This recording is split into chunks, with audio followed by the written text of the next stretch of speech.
Hello, everyone, and welcome back to Backlog Banter. My name is Tucker Hazell, and this is Dev Dive, a show where I get a chance to talk to interesting game developers about their games. And today, I have Daniel Beaulieu and Bela Messex from Nightstream here to talk about Goodnight Universe, a game that I have never done an interview like this before because there aren't really many games like Goodnight Universe out there. The team at Nightstream is really creating something very unique, and I'm here to talk to them about what went into creating this game, why it's so different and strange, and what went into the process of making a game that is so unconventional like this. So, Bela, Daniel, thank you very much for sitting down with me.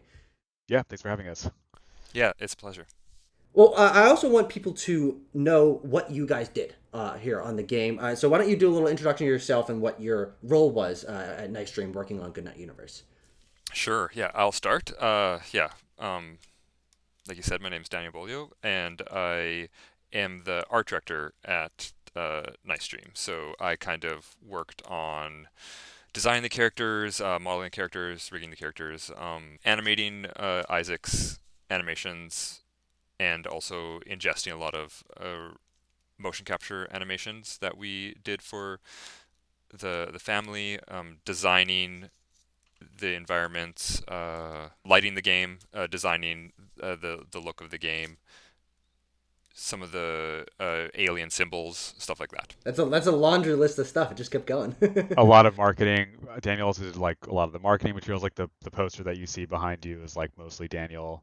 Oh yeah, Um, and also Daniel did some gameplay. Well, I've had my second kid and have been like less available as the game sort of reached the finish line and is now out. Like Daniel has also been picking up a lot of the slack where I probably would have normally been fixing bugs and things like that. So Well, so Daniel, it seems like Daniel did just about everything, but Bela, what did you end up doing? yeah, I no, did a no, couple no. things. I did Daniel left some things for me to do. So I'm I'm the lead designer, lead game designer, lead programmer.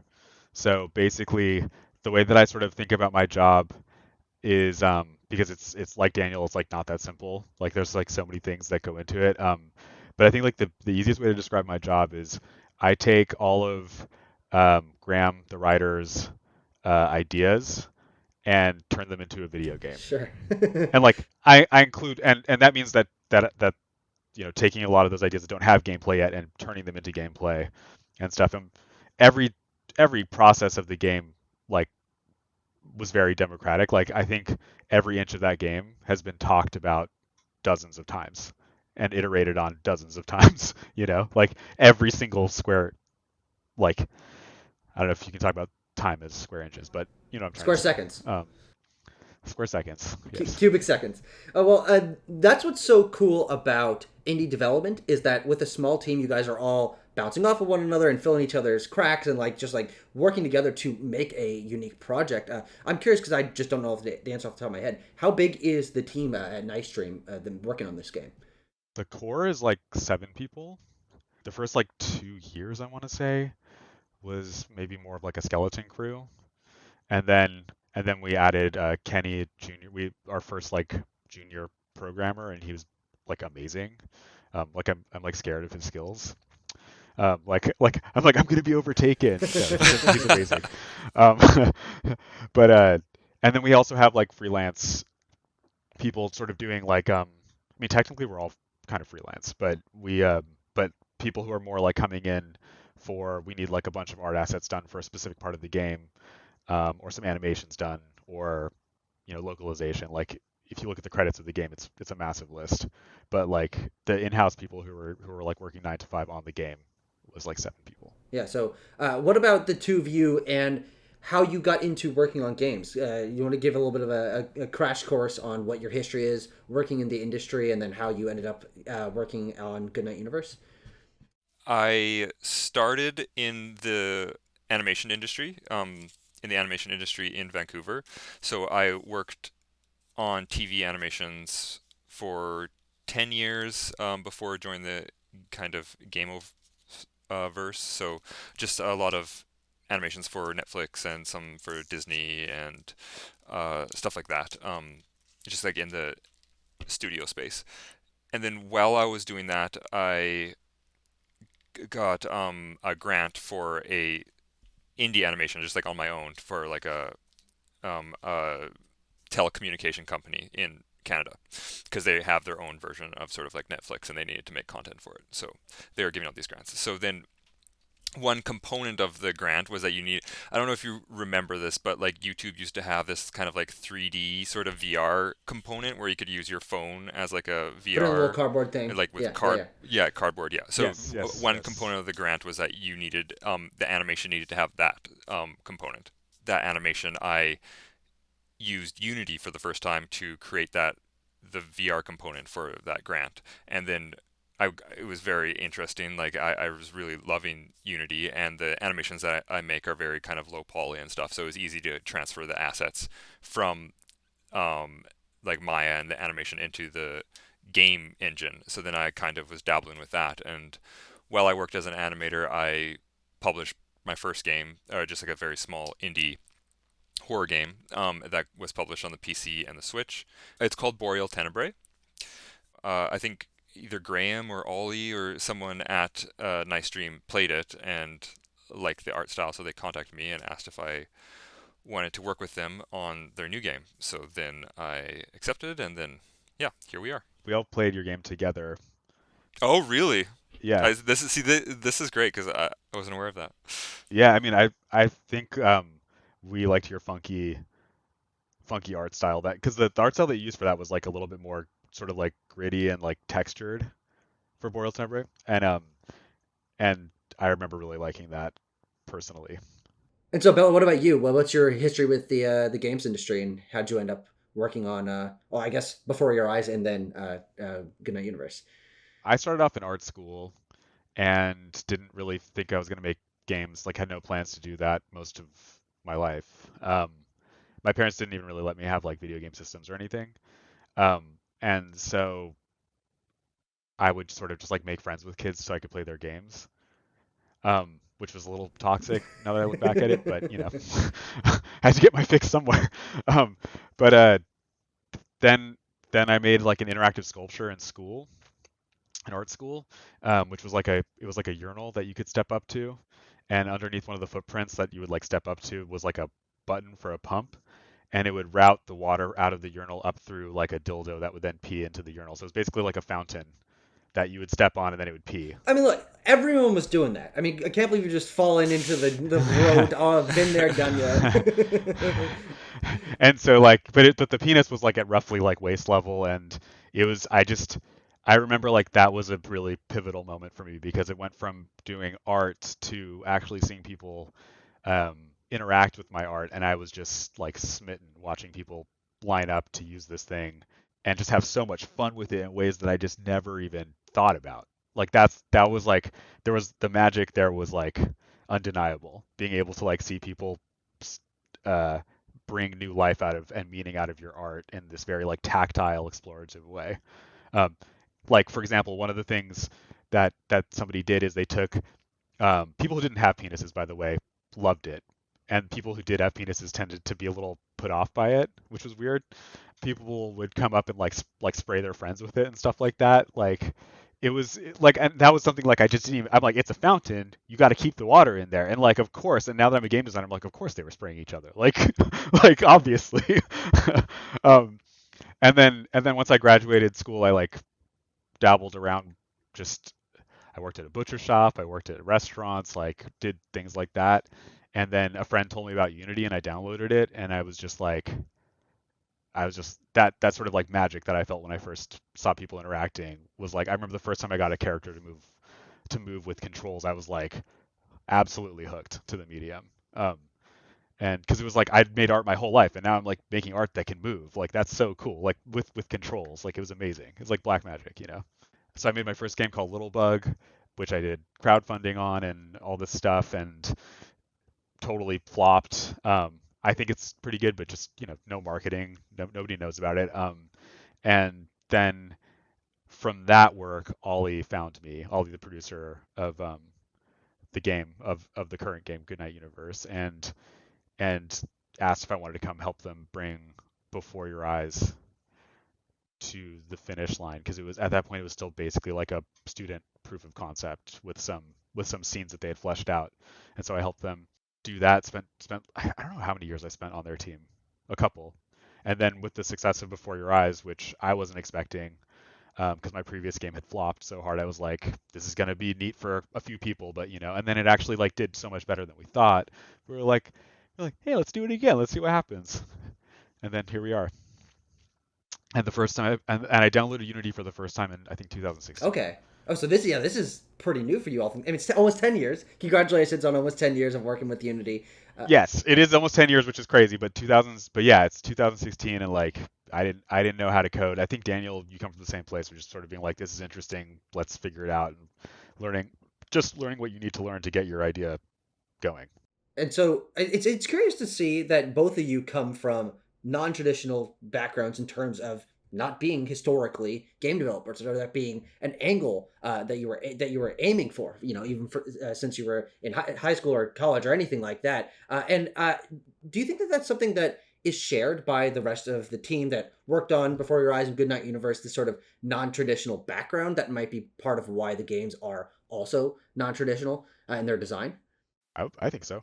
Graham comes from film, which is another reason he's the writer, which is another reason why the games are so cinematic, because they're really led by like really, really, really led by the story, because the story is like we don't have that many people on the team, and one of the key people on the teams is like a screenplay writer, basically. So so that really influences the way the story, the gameplay usually supports the story as opposed to like the other way around. Yeah, I think a lot of the team comes from like a very musical background as well. Like they all play instruments and stuff like that. Like, and I think having those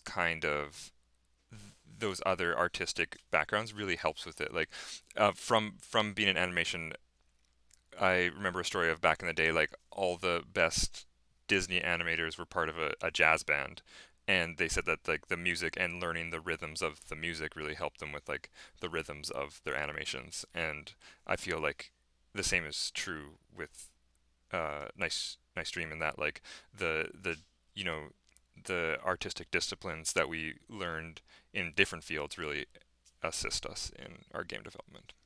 Definitely, yeah. Like Ollie, for example, the the soundtrack has been getting a lot of praise for this game, and the audio design in general.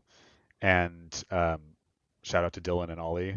Dylan's the like full-time audio person on the team, and Ollie is the producer, but he also did the majority of the soundtrack.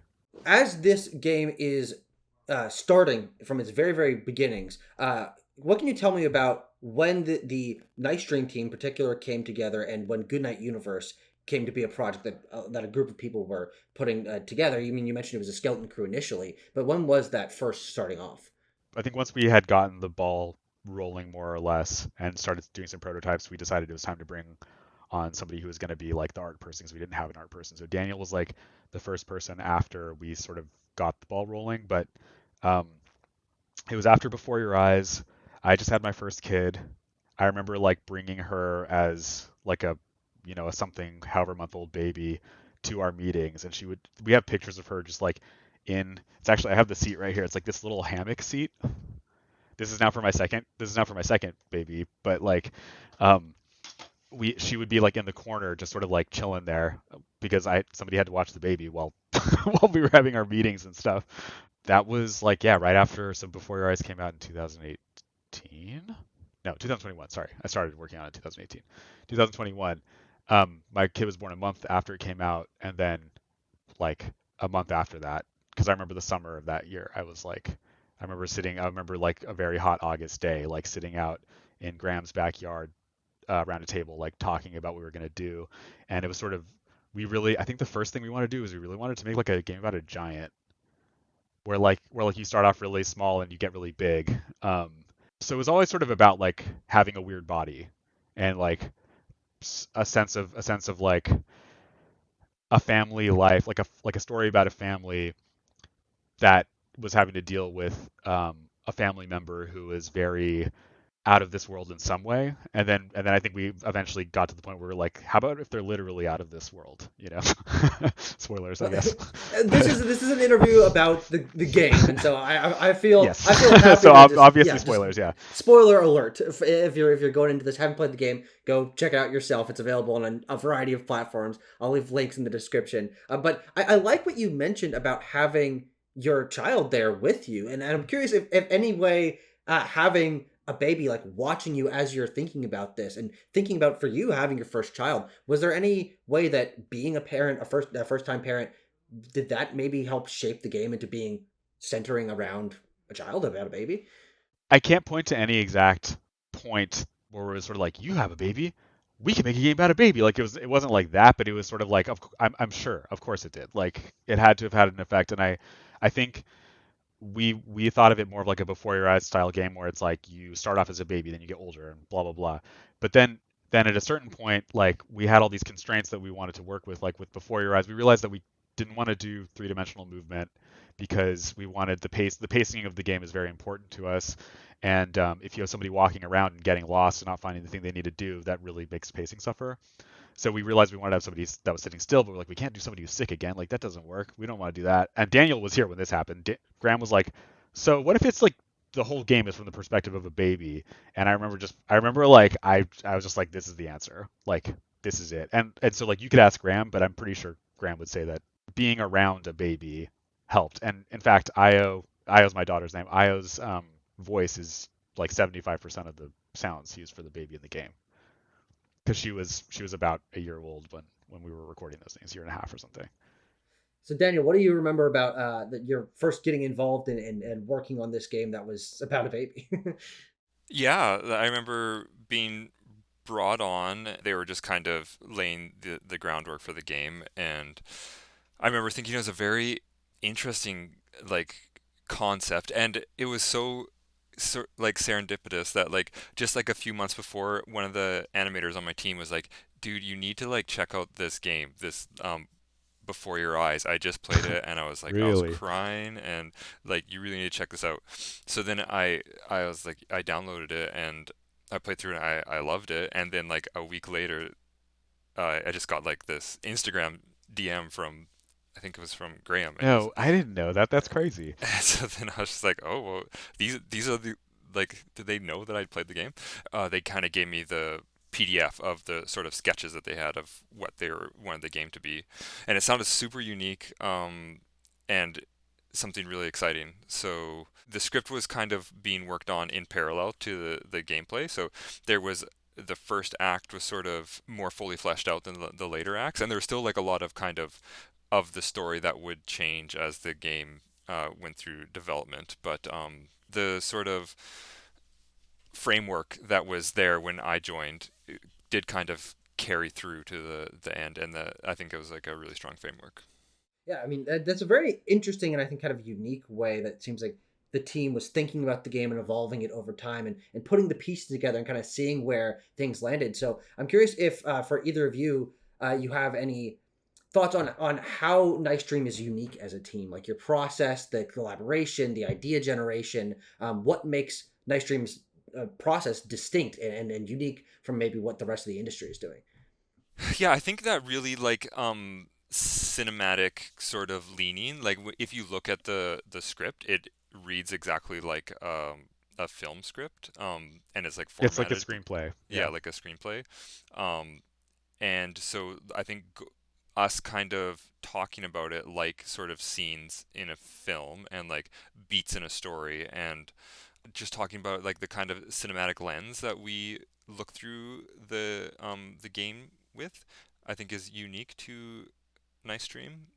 And also I think like sort of the collaborative component. Like Grant, when I joined the team, they described it kind of as a band, like where like a lot of the, this might be the guitarist, but they play a little bit of drums, that really is true. Like everyone on the team is great artists and like really lent to the every aspect of the game. Like Bela designed a lot of like the UI, like the walking mini game, and like the menus and stuff, and Kenny helped with some of the like VFX of the game, and then I worked a little bit in Playmaker, like laying out some of the scenes and stuff. So I think just us kind of like, being able to cover each of the different bases when needed, I think is also unique.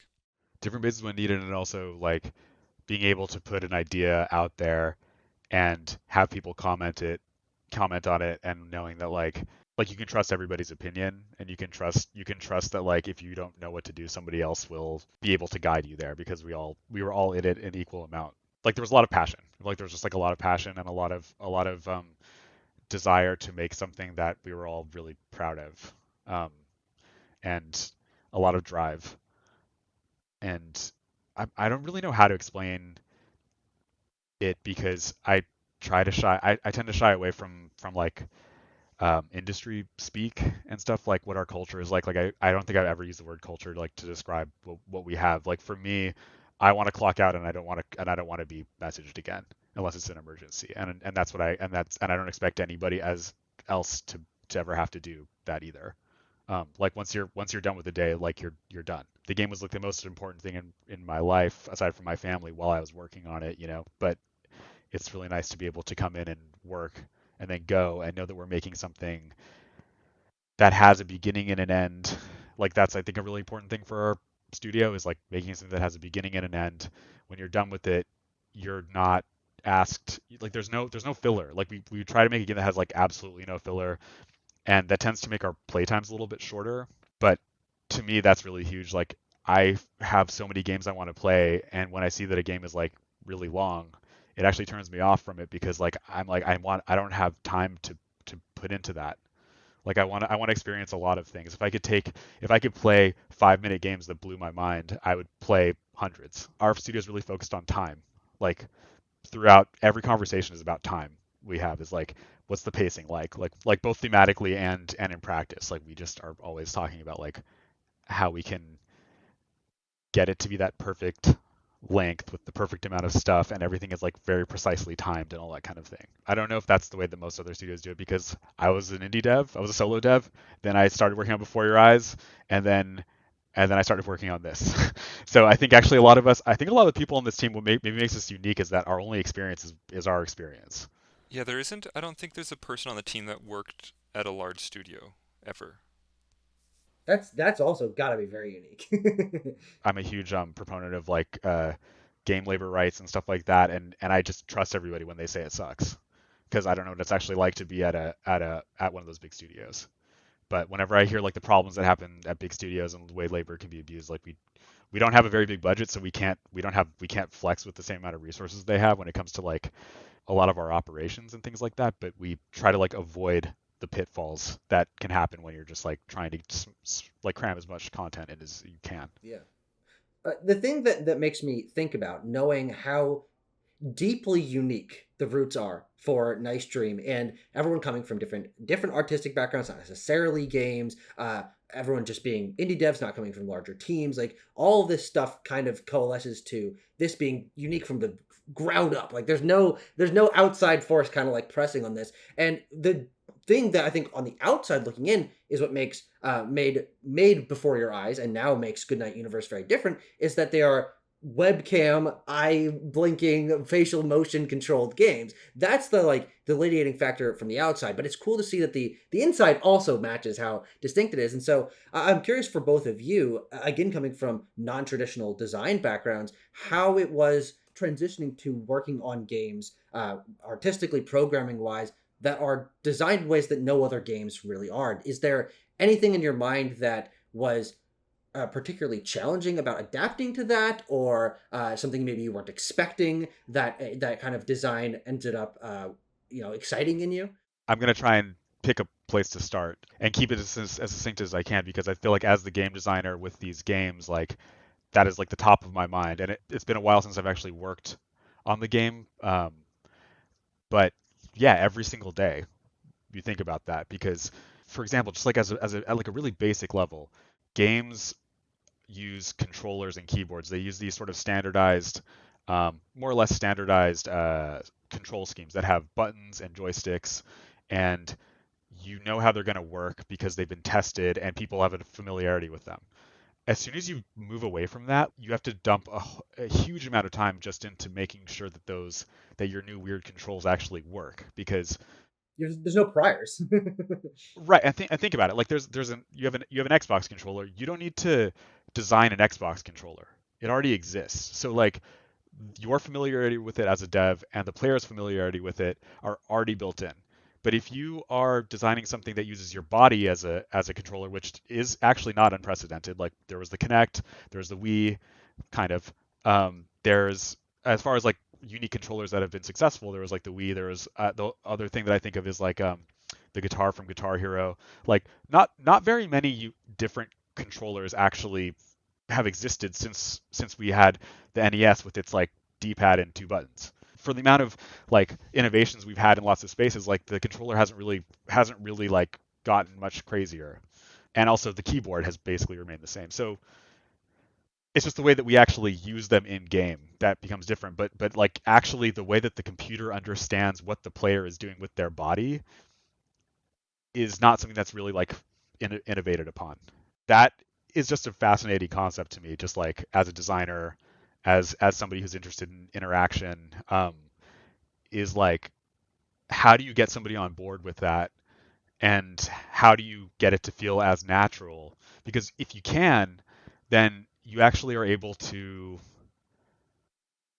do so many things with it. Like you're able to get somebody much more invested because they've never actually used these kinds of controls before. So then they're able to actually like it strips away a layer that is just like it, like nothing else can do it like that. Like if you blink and then the computer notices it, that's an unintentional movement that your body's doing, and it feels like I think the best experiences that I have when I play a game are when it's like the the people who made the game are like a step ahead of me and know what I'm going to do next and have like created an interesting moment for me to for that to happen. And I think we don't have a lot of like diverse gameplay where you can like make your own path and build your own thing and sort of like make your own. It's not emergent. It's not emergent. That's exactly the word I was trying to look for. It's not emergent gameplay, but I think where we put the resources that we would put into exploring those kinds of things is how your body does things that maybe are unexpected, making it unique in that way. I'm not really sure because how I would compare it to other games. It's hard to put it into words just because it really is this thing where you're sort of like when the game catches you blink and you don't realize you blinked, like that's a magical moment, honestly. And I think Before Your Eyes leaned into that a little bit more, but for this one we wanted to make it so that it was I don't know, not have it be so much of like a like the game centers around that concept of like not understanding when you're blinking, because we actually realized that we actually caused a lot of like physical pain in people too. Like people always complain about how Yeah, their yeah, eyes yeah, of hurt at course. the end of Before Your Eyes and all that kind of stuff. And we decided that like that was an interesting experiment, but we want to like see what else we can get out of this. And I remember just there were so many times in making Before Your Eyes we were like, wouldn't it be cool if you could blink on something to blow it up? And it's like we scratched that itch with this one, you know. So Yeah. And so, Daniel, what about you for from the more art side? This game that's so unique. Were there any challenges that you were faced with that were surprising, or different thought process you had to go into in order to make your work in this context? Yeah, challenges. I think it was a very different experience, like coming from the animation side where like the studio I'd come from, there was I think 800 or 900 employees, and so like everyone, you really are a component of the machine, and you had this function that you did, and you don't really go outside of it. Then going to a team of like 7 people, it kind of becomes something where you are like solely responsible for a large component of what the final product will become. So it definitely becomes a lot more personal for everyone. And so I think that's one of the great things about working on a game like this is that like your stamp is like really on the final product. And so of course I never had worked on something with it like with this like the facial controls and stuff like that.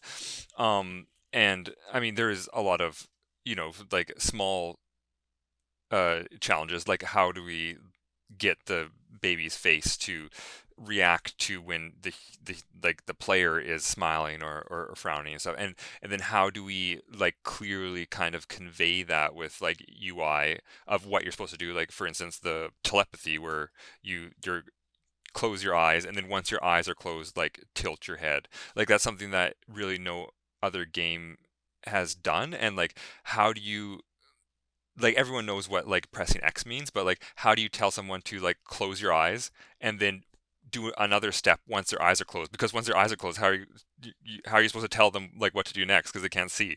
So it just We had so many sort of like things that we were just sort of like, huh, we don't know what to do because there's no precedent. Like that happened a lot, and I think for me, like that that really puts fuel in my fire. Like I need unique stuff. I need to know that I'm working on something that is like different, that is like trying things. Like for me, that's like that keeps me from getting really bored, for example, at my job.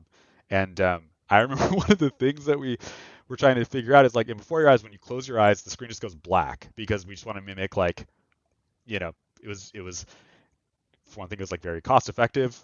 For another thing, like it just mimics the way that your eyes are when your eyes are closed. If you're not playing with eye tracking, you see whatever the person who is closing their eyes is seeing. For this one, we had a pretty long debate about like, well, let's do something cool when you close your eyes. And I remember being like very opposed to this because I was just like that makes a different game experience for people who are using eye tracking and people who aren't using eye tracking, because if you have your eyes open, you'll be able to see something that you can't see when your eyes are closed. And Daniel ended up just making something that was so cool for that, that it was undeniable that that had to be used. And like I feel like those are the kinds of moments where like I don't know if I feel like that kind of describes what you're asking, maybe, is like what was it like to work with these unique controls. Like that conversation lasted basically the entire development process, and at the very end we kind of ended up with what we have, which are these really interesting kind of like dynamic moving animations that respond to like the sound and audio, which again I was opposed to. I was like, we don't need to spend time on this, besides it takes away from the purity of the gameplay. So and also like, what does it mean if your eyes are closed, and like should you not be able to see anything if you're not playing with eye tracking, because then it's sort of like you get two different experiences, but like maybe that's okay. It's like, I don't know, nobody's ever made a game where you're supposed to close your eyes for half of it, you know? So it's like, Yeah. Well, for me, as someone who, much like you, Daniel, I played Before Your Eyes back a number of years ago. Really, really liked it. And uh, when I heard about Goodnight Universe, frankly, until I sat down and played the game myself, I thought it was gonna be like basically the same as Before Your Eyes. I didn't have the concept that there was going to be different kind of things with the emotion and moving your head around when your eyes are closed, and these elements that I think for me weren't as clear in like I'd seen some of the marketing, but not like a ton of it. And so when you mentioned there's no priors for this game, the only prior is Before Your Eyes. But even then, it's just the fact that there's a webcam and the blinking. There's like other design concepts and interacting with the world in different ways, and the progression of the different abilities that Isaac has. Like all this stuff is totally different, and I think that's one thing that I think for me I want to express in this video, and whenever I'm trying to tell people about Goodnight Universe, it's like, no, it's not the same as Before Your Eyes. These two games are similar in one way. They have similar people working on them, but design-wise, there's very different questions and ideas being proposed by each game, and I think that's really, really exciting. As this genre, this subgenre, I guess, of webcam games is so small, these questions need to be asked in order to push that forward. I'm glad you're asking them. Yeah, there was a lot of conversations that like did not expect to have like working on a game, but like will this like movement, like will it hurt people's necks? Like there was so much conversation about the nudge, like doing the nudge where we had you Where could you like you lift could your hand move up. your hand. The first one was that like you should be able to like do like this with your neck and to do the nudge left and right. And there was, yes, it was felt great for some people, but then other people, I thought you it know, felt amazing. I thought it felt so cool to just go like this and flick something to the side with your head. Like it was cool. But then Daniel did this cool animation where you lift your hand up as the baby, and we are like, well, that doesn't really graft. Like you can't, like if you're flicking your head but the baby is moving their hand. And so then we actually were like, well, what if we use hand tracking? So for like 75% of the production, you actually were able to to move things with your hand, and your hand would come up with a baby's. You'd move your hand up, and the baby's hand would come up, and then you would move it out of the way. But it was just so like that was one thing where we're just like we don't have the resources to actually make this work the way we want it to like the quality level. Like it worked okay, but it didn't work great. And so everything that you're seeing in the game, all of those camera control things are there because they worked the best. And we were like, we feel like most people will be able to get these to work to the quality that we want them to work at. So there's actually a lot of things that never made it because of that. Like, and hand tracking is the biggest one. Hand tracking, I thought was so cool, but there were just so many things that came up. It's like, okay, if you're holding the controller, like which hand are you raising up? Like, will it take one of these, or do you have to raise your hand up first so that it knows that your hand is there? Like, what if you? And sometimes you would move your body, and it would think that you're moving your hands. Yeah, and like a lot of people are like a standard distance from the webcam, but some people lift up their hand like this, and then some people lift up their hand like this, Sure. and that is the camera has a really hard time like detecting those as the same type of movement. So it just Right. there's and like we had all the different variables of your eyes, and then we also have all the different variables of how people move their head, and then all the different variables of like how people express their emotions. And so then adding also hands was just like It was just it felt like a little too much, and like because like again, if you just have a controller and you're just showing you're oh we need to move something left to right, it's like we have a left and right stick, like we don't need to actually like we can figure that out in hours probably. Um, it took basically years to realize that we couldn't even use the hand tracking thing. Like the amount of time you have to spend on discovering these new things is really it can't be understated. Like how much that cuts into into the production time. Yeah, because it's like the controls. Most controllers are so standardized, but when the controller becomes a human being, it's completely unstandardized. So there's a million different variables for different face shapes. Are you wearing glasses? Are you not? Different lighting scenarios for every single like webcam and every single like playing environment. We had one person whose pretty much sole job throughout the entire production was just the webcam. Okay, so like your eyelids are when you do a blink, that's basically an on-off switch. Like are your eyes open or are they closed? It's like there's not very much variation between people, between cultures. Like there's no variation at all. It's like your eyes are open or they're closed. They might be like halfway open or halfway closed, and we just decide when that closed moment is basically. But if you tell somebody in this game you have to smile and frown, and how many people like smiling and frown is not actually an on off. That's more of like a those are more like abstract concepts almost. And so like a lot of people can smile on command, mostly because you've been told to smile your whole life and know what it looks like when you smile. But nobody's really told like, okay, frown for the picture. So like we found out that actually like frowning is actually really difficult for people. And so we were getting a lot of false positives on frowns because people would sort of just go like this. Like their frown was basically just not them smiling because they didn't actually know what they were doing with their face. It took a very, very long time to figure out how we make it so that we like telegraph frowning to people, then what are we actually looking for when the face is frowning? And we had to like weight it too of like you only have to do a small smile for the smile meter to go because people are able to do it so easily, or sorry, a big smile or something. And then for frowning, we made it a little bit more like you don't have to do very much, but then if you don't have to do very much and your resting face is a smile or is a frown, it's like, and then also if you go like, watch this. So now you see how my mouth turns more of like a frown if I move up. Now if I'm looking straight. So the angle of the camera is a huge factor. It's endless, literally endless. The emotion tracking, I think, was something that I really didn't expect and was a little bit confused by when I launched the game. And it was like, calibrate your smile and your phone. Like, what the hell is this game asking me to do? Obviously never been asked to do that in a game. And so right, I'm curious where in development the idea for facial tracking in terms of emotions came from. Obviously, you talked about some of the design challenges, but was that something that was there since the very beginning?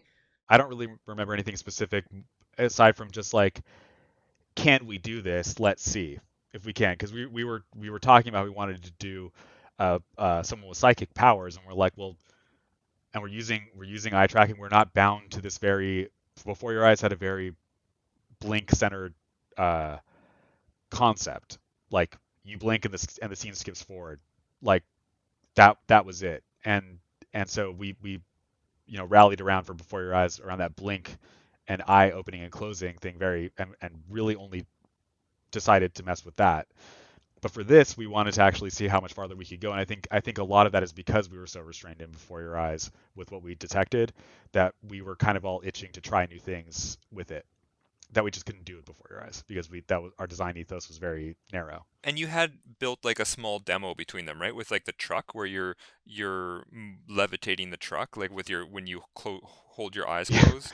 Yeah, we made a platformer where there's a truck moving and you're sort of looking at it and then you hold your eyes and it like jumps over a wall and then there's like a little like target that you have to jump it like and then it falls through and whenever your eyes are closed it lifts and whenever your eyes are open it falls, which there are Yeah, remnants of definitely. that in the Yeah, in the the game. Gilbert thing. Yeah.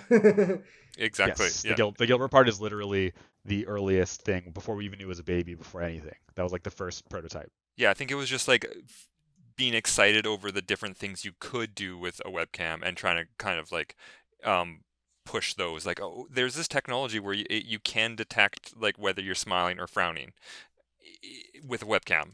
Is there anything we can do with that? And then kind of like the game, it, like growing from that. And what about the like? I know neither of you are necessarily the writers on the game, but the themes of the game I think are very interesting. As I was playing it, the concepts that Isaac is thinking about and relating to family and identity and all of these elements. There's not a lot of games that cover these topics. And I'm curious what elements of the game thematically like resonate with you the most personally, and how the themes of the game about identity and the thought process and relating to others, how they might have impacted the art that you were doing, Daniel, or the design that you were doing, Bela.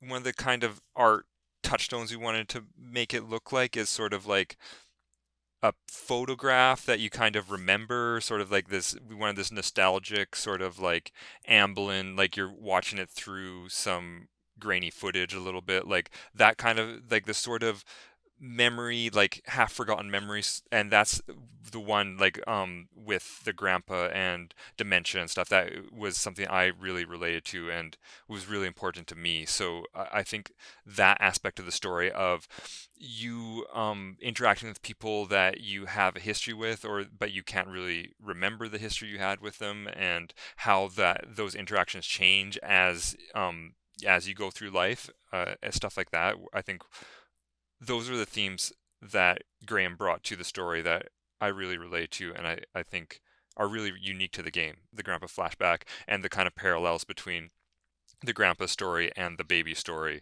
Like you start as a baby in life and you end as a baby in life, like or with the same needs, and examining that through gameplay, I think was a really interesting thing that we did. Playing a game where you get to both play as like an old person and a baby, like those are not areas of life that are explored too much in games. I think we're just a team where like when we find something that fits thematically that is interesting with what we're all interested in it and it's something that isn't done very much like that we're like moths to the flame when it comes to like something like that. So like we're always trying to find an angle that is like different, that's like a different way in. We're not interested in power fantasies, we're not interested in those things unless like there is a part in this game that's a little bit more power fantasy-ish than in Before Your Eyes, but it's because it works with the story really well. And also I don't know, we live in a time where I believe in this country like we're moving towards fascism, have already gotten there in a lot of ways, and this game is about empathy, and that to me is really important. Is like just being able to feel like a game sat with you and made you feel something and closer to the other people around you. And I mean, I love death and destruction in games. It's not that I don't. It's just that when it comes to something that I want to make, like I always want to make something that's like that feels like pop but leaves you with feels afterwards. Trying to like encapsulate a sort of like message or feeling in something that is enjoyable and entertaining. And I think Before Your Eyes was like the most like succinct version of that we could have done because it was only an hour and a half. Like we were even like taunting people kind of to return it in a way. It wasn't designed to be short. It was just like I mean, it kind of was designed to be short because if you blink, you miss content. So, but that also in itself was an interesting concept because it's sort of like every game wants you to stay in the game longer. If you fail, the game takes longer. And Before Your Eyes was the opposite. If you fail, the game ends faster. We don't want something that's going to take your time. We want something that is going to be with you for as long as it needs to be, and then you feel like it's with you after, but doesn't actually waste any of your time or take any more of your attention because there's already so many things doing that. As a studio, that's what we go to, and like all of that bleeds into the themes and stuff that we put into our games. So intergeneration, understanding like intergenerational found family is what this game is about. Like it's really about found family, and that is super important to us.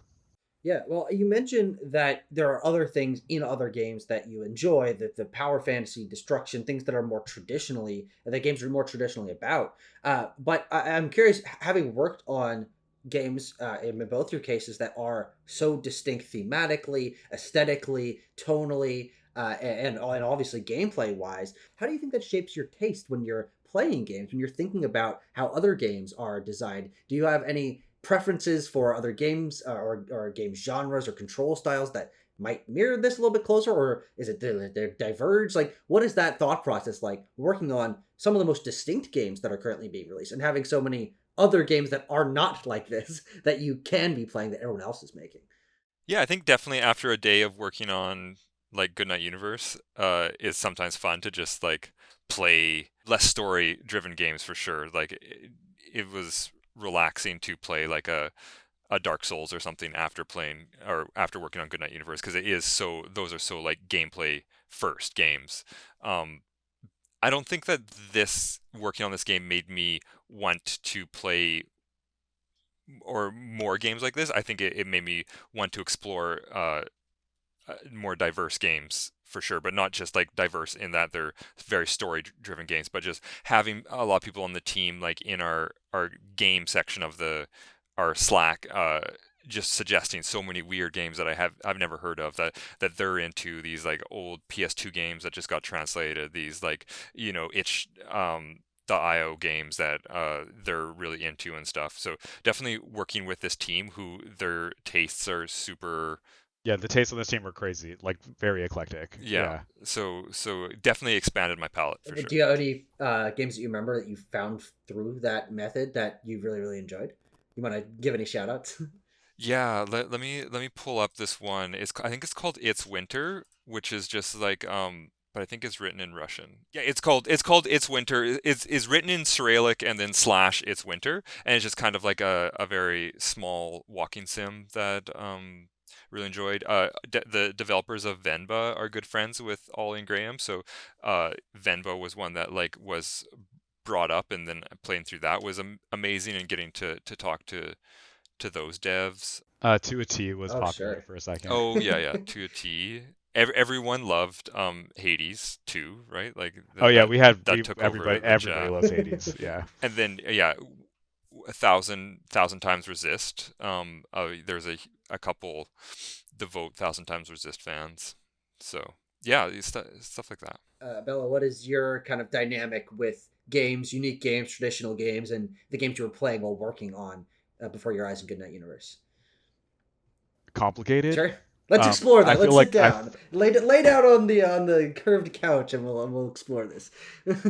all right, if we must. I feel like my relationship with games is that like I really have my whole life I've like problem solving is what satisfies me the most.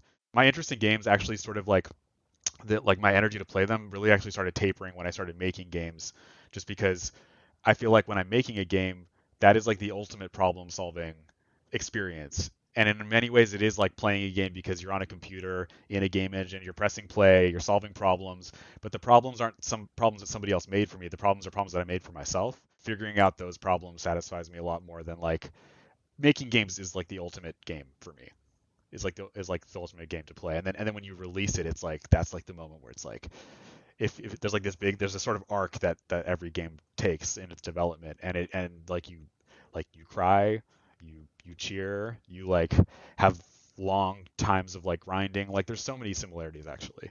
that's why it's complicated for me, because when I go down to sit down to play a game, I just can't, like, I don't have the same lens that I used to have before I started making them, and that makes me feel complicated when I'm playing them, because I can't just sit there and be like, I like this game, period. It's like, I like this game, and let me dissect every single bit of it, and like, I wonder how they made that, and like, some of that's fun, but it also just gets so annoying. Like, you can't turn it off, for me. But I don't play story games, actually. Like, I actually kind of find them boring. Our reviews on Steam are holding at like 98% right now, which is amazing. And when people say that they like the game, I believe them, and I'm like, great. And then when people are like, there's a couple, some of the, like, the handful of negative reviews are either there's some like performance issues that we're working on right now that people have flagged. But the other ones are like, the pacing of this game is a little slow, and um, the interaction isn't as like tied to meaning as it was in Before Your Eyes. I'm like 100%. Yeah, I agree. like they're basically taking the things that I felt that I feel about, like I feel like the people who don't like the game for that reason are equally valid as the ones who love it, if that makes sense, because I share those opinions about story games, where they feel a little slow and stilted to me. I think that's one of the reasons why we like make our games so short and snappy, is because, like, I, as the designer, I'm just like, I don't want very much repetition. I want things to move along. Like, I don't want to be left figuring out what I need to do. Like, the story needs to just move. But the games that I really like playing, I love Age of Empires. I love Hades. I love Street Fighter 6. Yeah, we have a wide range of tastes. I shout out to Dylan, the audio person on the team, because he is like your friend who has a bunch of dusty vinyls and is like, check this one out, but like with games. Like, he is encyclopedic. He has such good taste. Like, so doesn't care what everybody else likes. Is just like 100% authentic, and just has a deep well of knowledge about games. My well has kind of run dry on the questions that I wrote down. Do you, either of you, have any stories or memories or thoughts on the production process of Goodnight Universe that you want to make sure we touch on here in this interview before we say goodbye? I just want to shout out everybody on the team. We're still the first week of release, and I think we're all seeing the reviews come in and seeing how people are reacting to it, and I personally am breathing a huge sigh of relief, because I wanted everybody on our team, like the new people like Daniel who didn't work on Before Your Eyes, to feel the same kind of joy and ownership over a game that people are liking, and hits all the notes that we meant to hit. And so I feel like a load off my shoulders in lots of ways.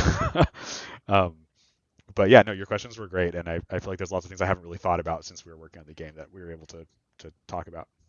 One of the other changes for working on this team is working completely remotely from a different country, even though we're all in the same time zone, so that worked out really well. But it definitely caused these like feelings of euphoria when we ever did get to the chance to all meet and come together, and it felt like sort of this like family reunion almost when we met.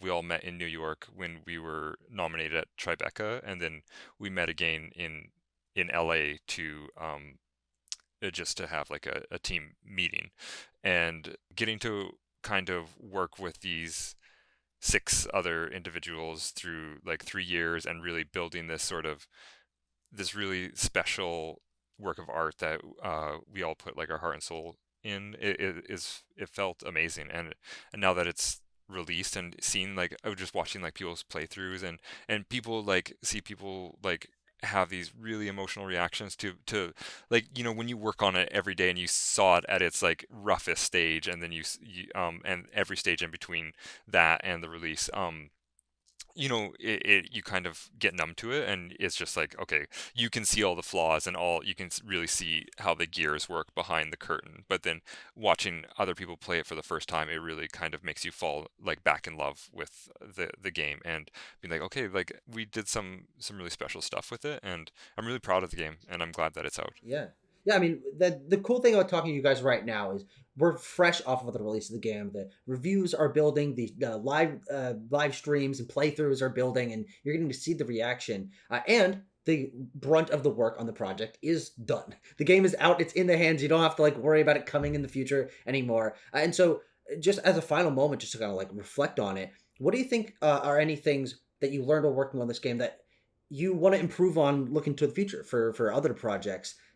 Scope, the length of the game, the teamwork, the remote work, like any design challenges, things that you want to make sure you polish up and think about for when you're working on your next project.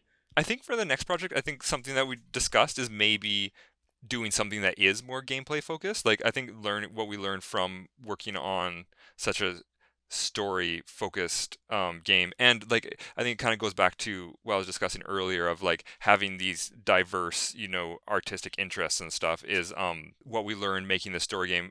I think we would bring like a very unique perspective to something that is more kind of um, gameplay first, and wanting to kind of explore that through the Nice Dream lens is something that I would carry forward.